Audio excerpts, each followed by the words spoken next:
ಕಿದ್ವಾಯಿ ಆಸ್ಪತ್ರೆಯಲ್ಲಿ ರೋಗಿಗಳು ಪರದಾಟವನ್ನೇ ನಡೆಸ್ತಾ ಇದ್ದಾರೆ. ಪ್ರತಿಷ್ಠಿತ ಆಸ್ಪತ್ರೆ ಬೇರೆ, ಇದು ಸರ್ಕಾರಿ ಆಸ್ಪತ್ರೆ. ಈ ಆಸ್ಪತ್ರೆಯಲ್ಲಿ ರೋಗಿಗಳು ನಿತ್ಯ ನರಕಯಾತನೆಯನ್ನು ಅನುಭವಿಸ್ತಾ ಇದ್ದಾರೆ. ಪ್ರತಿನಿತ್ಯ ಚಿಕಿತ್ಸೆ ಸಿಗದೆ ನಿತ್ಯ ನೂರಾರು ರೋಗಿಗಳು ಪರದಾಡ್ತಾ ಇದ್ದಾರೆ. ಬೆಂಗಳೂರಿನ ಪ್ರತಿಷ್ಠಿತ ಕಿದ್ವಾಯಿ ಆಸ್ಪತ್ರೆಯಲ್ಲಿ ಅವ್ಯವಹಾರವೇ ಆಗ್ತಾ ಇದೆ, ಅವಾಂತರವೇ ಆಗ್ತಾ ಇದೆ. 15 ದಿನಗಳಿಂದ MRI ಸ್ಕ್ಯಾನಿಂಗ್ ಮೆಷಿನ್ ವರ್ಕ್ ಆಗ್ತಾ ಇಲ್ವಂತೆ. ಇನ್ನು MRI ಸ್ಕ್ಯಾನಿಂಗ್ ಮೆಷಿನ್ ಹಾಳಾಗಿದ್ರಿಂದಾಗಿ ನಿತ್ಯ ರೋಗಿಗಳು ಪರದಾಟವನ್ನು ನಡೆಸ್ತಾ ಇದ್ದಾರೆ. ರೋಗಿಗಳು ಪರದಾಟ ನಡೆಸ್ತಾ ಇದ್ರೂ ಕೂಡ ಕಿದ್ವಾಯಿ ಆಸ್ಪತ್ರೆ ನಿರ್ಲಕ್ಷ್ಯವನ್ನು ವಹಿಸ್ತಾ ಇದೆ. ಖಾಸಗಿಯಲ್ಲಿ ಸ್ಕ್ಯಾನಿಂಗ್ ಮಾಡಿಸೋದಕ್ಕೆ ಕನಿಷ್ಠ 10,000 ರೂಪಾಯಿ ಬೇಕಾಗುತ್ತೆ. ಹೆಚ್ಚು ಖರ್ಚು ಮಾಡಿ ಸ್ಕ್ಯಾನಿಂಗ್ ಮಾಡಿಸಲಾಗಿದೆ. ಇಲ್ಲಿ ರೋಗಿಗಳು ನರಳಾಟವನ್ನೇ ಅನುಭವಿಸ್ತಾ ಇದ್ದಾರೆ. ಪ್ರತಿಷ್ಠಿತ ಆಸ್ಪತ್ರೆ ಇದು, ಕಿದ್ವಾಯಿ ಆಸ್ಪತ್ರೆ. ಇಲ್ಲಿ MRI ಸ್ಕ್ಯಾನಿಂಗ್ ಸರಿಯಾದ ಸಮಯಕ್ಕೆ ವರ್ಕ್ ಆಗ್ತಾ ಇರೋದ್ರಿಂದಾಗಿ ಇಲ್ಲಿ ರೋಗಿಗಳು ನಿತ್ಯ ನರಕ ಯಾತನೆಯನ್ನು ಅನುಭವಿಸ್ತಾ ಇದ್ದಾರೆ. ಹೊರಗಡೆ ಹೋಗಿ ಸ್ಕ್ಯಾನಿಂಗ್ ಮಾಡಿಸ್ಬೇಕಂದ್ರೆ 10-15,000 ರೂಪಾಯಿ ಖರ್ಚು ಮಾಡಬೇಕಾಗುತ್ತೆ. ಇಲ್ಲಿ ಬರೋರೆಲ್ಲ ಪಾಪ ಬಡ ಜನರು, ಅವ್ರಿಗೆ ಅಷ್ಟೊಂದು ದುಡ್ಡನ್ನು ತೆತ್ತೋದಕ್ಕೆ ಸಾಧ್ಯ ಆಗೋದಿಲ್ಲ. ಹಾಗಾಗಿ ಅವರು ಸರ್ಕಾರಿ ಆಸ್ಪತ್ರೆಗಳ ಮೊರೆ ಹೋಗಿರ್ತಾರೆ. ಇಲ್ಲಿ MRI ಸ್ಕ್ಯಾನಿಂಗ್ ಸರಿ ಇಲ್ಲದೆ ಇರೋ ಕಾರಣದಿಂದಾಗಿ ನಿತ್ಯ ಅಲ್ಲಿ ರೋಗಿಗಳು ಪರದಾಡುವಂತಹ ಪರಿಸ್ಥಿತಿ ನಿರ್ಮಾಣ ಆಗಿದೆ. ಇಷ್ಟಾದರೂ ಕೂಡ ಯಾವುದೇ ರೀತಿ ಕ್ರಮಕ್ಕೆ ಮುಂದಾಗಿಲ್ಲ. ಇನ್ನು ಅಲ್ಲಿನ ಸ್ಥಿತಿಗತಿಗಳು ಹೇಗಿದೆ ಅನ್ನೋದ್ರ ಬಗ್ಗೆ ಮಾಹಿತಿನ ಕೊಟ್ಟಿದ್ದಾರೆ ನಮ್ಮ ಪ್ರತಿನಿಧಿ ವಿನಯ್.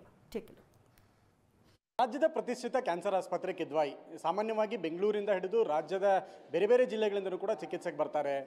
ಸರ್ಕಾರಿ ಆಸ್ಪತ್ರೆ ಉಚಿತ ಟ್ರೀಟ್ಮೆಂಟ್ ಆಗುತ್ತೆ. ಬೇರೆ ಕಡೆ ಖಾಸಗಿ ಆಸ್ಪತ್ರೆಗಳಲ್ಲಿ ಲಕ್ಷಾಂತರ ರೂಪಾಯಿ ಕೊಡೋದಕ್ಕೆ ಆಗೋದಿಲ್ಲ ಅಂತೇಳಿ ಬಡವರು ಹೆಚ್ಚಾಗಿ ಬರುವಂಥ ಆಸ್ಪತ್ರೆ ಕಿದ್ವಾಯಿ. ಆದರೆ ಸದ್ಯ ಕಿದ್ವಾಯಿ ಆಸ್ಪತ್ರೆಯ ಅನಾವ್ಯವಸ್ಥೆ ಜೊತೆಗೆ ಇಲ್ಲಿರುವಂಥ ದುರ್ವ್ಯವಸ್ಥೆಗಳು ಸದ್ಯ ರೋಗಿಗಳ ಪರದಾಟಕ್ಕೆ ಕಾರಣ ಆಗ್ತದೆ. ಸದ್ಯ ನಾನು ಕಿದ್ವಾಯಿ ಆಸ್ಪತ್ರೆಯಲ್ಲಿ ಇದ್ದೀನಿ. ಇಲ್ಲಿ MRI ಸ್ಕ್ಯಾನಿಂಗ್ನ ಸಂಪೂರ್ಣವಾದ ಚಿತ್ರಣ ತೋರಿಸ್ತೀನಿ ಹೇಗಿದೆ, ಜೊತೆಗೆ ಯಾವ ರೀತಿ ಈಗ ಆಪ್ರೇಟ್ ಆಗುತ್ತೆ. ಯಾಕೆಂದರೆ ಇಲ್ಲಿ ಹೆಚ್ಚು ಗರ್ಭಕೋಶ ಸಮಸ್ಯೆಗಳಾಗಿರ್ಬೋದು ಅಥವಾ ಬ್ರೇನ್ ಸ್ಕ್ಯಾನಿಂಗ್ ಆಗಿರ್ಬೋದು, ಪ್ರಮುಖವಾದಂತಹ ಸ್ಕ್ಯಾನಿಂಗ್ಗಳನ್ನು ಒಳಪಡಿಸೋದಕ್ಕಾಗಿ ಮತ್ತು ಟ್ರೀಟ್ಮೆಂಟ್ ಕೊಡೋದಕ್ಕಾಗಿ ಇಲ್ಲಿ ಬರ್ತಾರೆ. ಹೆಚ್ಚು ಕ್ಯಾನ್ಸರ್ ರೋಗಿಗಳು ಸರ್ವೇ ಸಾಮಾನ್ಯವಾಗಿ ಬಡ ರೋಗಿಗಳು ಬಂದಂಥ ಸಮಯದಲ್ಲಿ ದೊಡ್ಡ ಮಟ್ಟದಲ್ಲಿ ಪ್ರೈವೇಟ್ ಆಸ್ಪತ್ರೆಗಳಲ್ಲಿ ಚಿಕಿತ್ಸೆ ಕೊಡೋದಕ್ಕೆ ಆಗೋದಿಲ್ಲ ಅಂತಹ ಸಮಯದಲ್ಲಿ ಇಂತಹ ಹಾಸ್ಪಿಟಲ್ಗಳನ್ನ ಡಾಕ್ಟರ್ಗಳು ಕೂಡ ರೆಫರ್ ಮಾಡ್ತಾರೆ. ರೆಫರ್ ಮಾಡಿದ ತಕ್ಷಣವೇ ಸಾಮಾನ್ಯವಾಗಿ ಇಲ್ಲಿ ಟ್ರೀಟ್ಮೆಂಟಿಗೆ ಬರ್ತಾರೆ. ಆದರೆ ಸದ್ಯ MRI ಸ್ಕ್ಯಾನಿಂಗ್ ಈ ಒಂದು ಆಸ್ಪತ್ರೆಯಲ್ಲಿ ಸಂಪೂರ್ಣವಾಗಿ ಕಾರ್ಯನಿರ್ವಹಿಸುತ್ತಿಲ್ಲ. ಈ ಸದ್ಯಕ್ಕೆ ಅವರು ಹಾಕಿರುವಂತಹ ನೋಟಿಸ್ ಇದು, MRI ಪೂರ್ಣ ಪ್ರಮಾಣದಲ್ಲಿ ಕೆಲಸ ಮಾಡುತ್ತಿಲ್ಲ, ಕೆಲಸ ಸ್ಕ್ಯಾನ್ ಮಾತ್ರ ಮಾಡಲ್ಲ, ಕೆಲವು ಸ್ಕ್ಯಾನ್ಗಳನ್ನು ಮಾತ್ರ ಮಾಡ್ತೀವಿ ಅಂತಂದರೆ, ಕೆಲವು ಸ್ಕ್ಯಾನ್ ಅಂದರೆ ಬ್ರೇನ್ಗೆ ಸಂಬಂಧಪಟ್ಟಂಥ ಕೆಲವೊಂದು ಸ್ಕ್ಯಾನ್ಗಳನ್ನು ಮಾಡ್ತಾ ಇದ್ದಾರೆ. ಸಂಪೂರ್ಣವಾಗಿ ಈ ಸ್ಕ್ಯಾನಿಂಗ್ ಮಷಿನ್ನ ಭಾಗಶಃ ಕೆಲಸಗಳಾಗ್ತಾ ಇಲ್ಲ. ಇನ್ನು ಇಲ್ಲಿರುವ ಸಿಬ್ಬಂದಿಗಳು ಹೇಳುವ ಹಾಗೆ ಪ್ರಮುಖವಾಗಿ ಮಷಿನ್ಸ್ನ ಕೆಲವೊಂದಿಷ್ಟು ಪಾರ್ಟ್ಗಳು ತುಂಬ ಹಳೆಯದು, 13 ವರ್ಷಕ್ಕೂ ಹಳೆಯ ಮಷಿನ್ ಆಗಿದೆ. ಹೊಸ ಪ್ರಪೋಸಲ್ ಕೊಟ್ಟಿದ್ದೀವಿ, ಆದರೂ ಕೂಡ ಖರೀದಿ ಆಗಿಲ್ಲ ಅಂತ.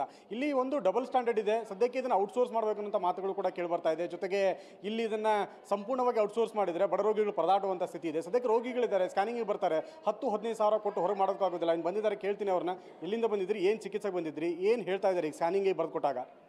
ಅವರು ಸರ್ ನಾಳೆ ಬೆಳಗ್ಗೆ 9 ಗಂಟೆಗೆ ಬನ್ನಿ ಅಂತಂದರು. ಆದರೆ ಈ ಸ್ಕ್ಯಾನಿಂಗ್ ಇಲ್ಲಿಲ್ಲ, ಹೊರಗಡೆಗೆ ಬರ್ಕೊಟ್ಟಿದ್ದಾರೆ. 12,000 ರೂಪಾಯಿ ಹೇಳಿದ್ದಾರೆ. 12,000 ರೂಪಾಯಿ ಖರ್ಚು ಮಾಡೋ ಅಂಥ ಶಕ್ತಿ ನಮಗಿಲ್ಲ. ಆದರೆ ಚಿಕ್ಕಮಂಗ್ಳೂರು ಆಸ್ಪತ್ರೆಯಲ್ಲಿ ಫ್ರೀ ಆಗುತ್ತೆ, ಗೌರ್ಮೆಂಟ್ ಆಸ್ಪತ್ರೆ ತೊಂದರೆ ಇಲ್ಲ ಹೋಗಿ ಅಂತ ಕಳಿಸಿದ್ರು. ಈಗ ಸ್ಕ್ಯಾನಿಂಗ್ ಮಾಡ್ಸೋಕ್ಕಾಗಲ್ಲ ನಮಗೆ. ಇಲ್ಲಿ ಆಗಲ್ಲ ಅಂತಂದರೆ ಬರ್ಕೊಟ್ರೆ ನಾವು ಡಿಸ್ಚಾರ್ಜ್ ಆಗಿ ಮನೆಗೆ ಹೋಗ್ತೀವಿ. ಈಗ ಬರೆದು ಕೊಟ್ಟಿರುವಂಥ ನಿಮ್ಮ ರಿಪೋರ್ಟಲ್ಲಿ ಅಬ್ಡೋಮಿನಲ್ ಮತ್ತು ಪೆಲ್ವಿಸ್ 2 ಸ್ಕ್ಯಾನ್ ಮಾಡಿಸ್ಬೇಕು ಅಂತ ಹೇಳಿದ್ದಾರೆ, MRI ಸ್ಕ್ಯಾನ್ ಮಾಡಿಸ್ಬೇಕಂತ ಕೊಟ್ಟಿದ್ದಾರೆ. ನೀವು ಈಗ ಇದರ ಖರ್ಚು ಸಾಮಾನ್ಯವಾಗಿ 10,000-12,000 ಸಾವಿರ ಆಗುತ್ತೆ ಪ್ರೈವೇಟಲ್ಲಿ ಮಾಡಿಸಿದ್ರೆ. ನೀವೇನು ಮಾಡ್ತೀರಿ ಈಗ? ಆಗಲ್ಲ ಸರ್, ಮಾಡ್ಸೋಕ್ಕಾಗಲ್ಲ. ಏನು ಮಾಡ್ತೀರಿ ಹಾಗಾದರೆ? ಅಷ್ಟು ಖರ್ಚು ಮಾಡಿ ಮಾಡ್ಸೋಕ್ಕಾಗೋದೇ ಇಲ್ಲ. ಅಷ್ಟು ಹಣ ಬೇಕಲ್ಲ. ಈಗ ಅರ್ಜೆಂಟಿಗೆ ಹಂಗಂತಂದಾಗ ಅಷ್ಟು ಹಣ ಬೇಕಲ್ಲ, ನಮ್ಮ ಕೈಲಿ ಅಷ್ಟು ಹಣ ಇಲ್ವಲ್ಲ. ರಾಜ್ಯದಲ್ಲಿ ನಾವು ಹೆಚ್ಚು ಈ ಥರದ ಸಮಸ್ಯೆಗಳಿಗೆ ಇದೇ ಹಾಸ್ಪಿಟ್ಲಿಗೆ ಬರ್ತೀವಿ, ಇಲ್ಲೇ ಟ್ರೀಟ್ಮೆಂಟ್ ಇಲ್ಲ ಅಂದರೆ ಏನು ಮಾಡ್ತೀರಾ? ಅದೇ ಏನು ಮಾಡೋಕ್ಕಾಗಲ್ಲ ಸರ್. ಪೇಷಂಟನ್ನು ವಾಪಸ್ ಮನೆಗೆ ಕರ್ಕೊಂಡು ಹೋಗ್ಬೇಕಾಗುತ್ತೆ ಅಷ್ಟೇ. ಇಲ್ಲಿದ್ದು ಕೂಡ ಪ್ರಯೋಜನ ಇಲ್ಲ. ಸ್ಕ್ಯಾನಿಂಗ್ ರಿಪೋರ್ಟನ್ನು ಕೇಳ್ತಾರೆ. ಈಗ ಅದೇ ಇಲ್ಲ ಅಂದರೆ ಸುಮ್ಮನೆ ಏನು ಮಾಡೋದು? ಏನು ಹೇಳ್ತೀರಿ ನಿರ್ಲಕ್ಷ್ಯಕ್ಕೆ? ಅದಕ್ಕೆ ಬಡವರಿಗೆ ತುಂಬ ಕಷ್ಟ ಆಗುತ್ತೆ. ಅದನ್ನು ಅವರೇ ತಿಳ್ಕೊಬೇಕು ಸರ್, ನಾವೇನು ಹೇಳೋ ಅಂಥದ್ದಲ್ಲ. ಸದ್ಯ ಇಲ್ಲಿ ಬರುವಂಥ ರೋಗಿಗಳಿಗೆ ಕೇವಲ ಈ ಬ್ರೈನ್ನ ಸಂಬಂಧಪಟ್ಟಂಥ ಕೆಲವೊಂದಿಷ್ಟು ಸ್ಕ್ಯಾನನ್ನು ಹೊರತುಪಡಿಸಿದರೆ ಮಷಿನ್ ಸಂಪೂರ್ಣವಾಗಿ ಹಾಳಾಗಿರೋದ್ರಿಂದ ಬೇರೆ ಬೇರೆಯ MRI ಸ್ಕ್ಯಾನ್ಗಳನ್ನು ಮಾಡೋದಕ್ಕೆ ಸಾಧ್ಯ ಆಗ್ತಿಲ್ಲ ಅನ್ನೋದಕ್ಕಿಂತಲೂ ಕೂಡ ಇಲ್ಲಿ ನಿರ್ಲಕ್ಷ್ಯವನ್ನು ವಹಿಸಲಾಗ್ತಾ ಇದೆ. ಯಾಕೆಂದರೆ ಇದನ್ನು ಸರಿಪಡಿಸುವಂಥ ಕೆಲಸ ಮಾಡ್ತಾ ಇಲ್ಲ. ಹೀಗಾಗಿ ಪಾಪ ಬರುವಂಥ ಬೇರೆ ಬೇರೆ ಭಾಗಗಳಿಂದ ಬರುವಂಥ ಸಾಕಷ್ಟು ಪೇಷಂಟ್ಸ್ಗಳಿರ್ತಾರೆ. ಯಾಕಂದರೆ ಕಿದ್ವಾಯಿ ಆಸ್ಪತ್ರೆ ಅಂದರೆ ಸರ್ವಸಾಮಾನ್ಯವಾಗಿ ಬೇರೆ ಜಿಲ್ಲೆಗಳಿಂದ ಬರುವಂಥವ್ರು ಸಾಕಷ್ಟು ಜನ ಇರ್ತಾರೆ. ಪ್ರತಿನಿತ್ಯವೂ ಕೂಡ 1000ಕ್ಕೂ ಹೆಚ್ಚು ಪೇಷಂಟ್ಸ್ಗಳು ಬರ್ತಾರೆ. ಪ್ರಮುಖವಾಗಿ ಡಯಾಗ್ನೋಸ್ ಮಾಡಬೇಕಂತ ಸಮಯದಲ್ಲಿ ಸ್ಕ್ಯಾನ್ ಮಾಡುವಂಥದ್ದು ತುಂಬ ಅವಶ್ಯ ಆಗಿರುತ್ತೆ. ಹೀಗಾಗಿ MRI ಸ್ಕ್ಯಾನನ್ನು ತುಂಬ ಪ್ರಾಮುಖ್ಯತೆಯನ್ನು ಪಡ್ಕೊಳ್ಳುತ್ತೆ. ಒಂದು MRI ಸ್ಕ್ಯಾನನ್ನು ಸಂಪೂರ್ಣವಾಗಿ ಮಾಡಿಸ್ಬೇಕಾದ್ರೆ 15,000 to 20,000 ಖರ್ಚು ಮಾಡಬೇಕು.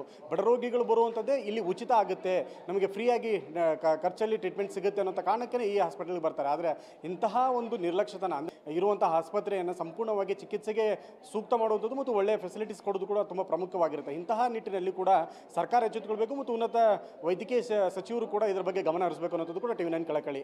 ಕ್ಯಾಮರಾಮನ್ ಗಣೇಶ್ ಪ್ರಸಾದ್ ಜೊತೆ ವಿನಯ್ ಕುಮಾರ್ ಕಾಶ್ಮೀರ, TV9 ಬೆಂಗಳೂರು.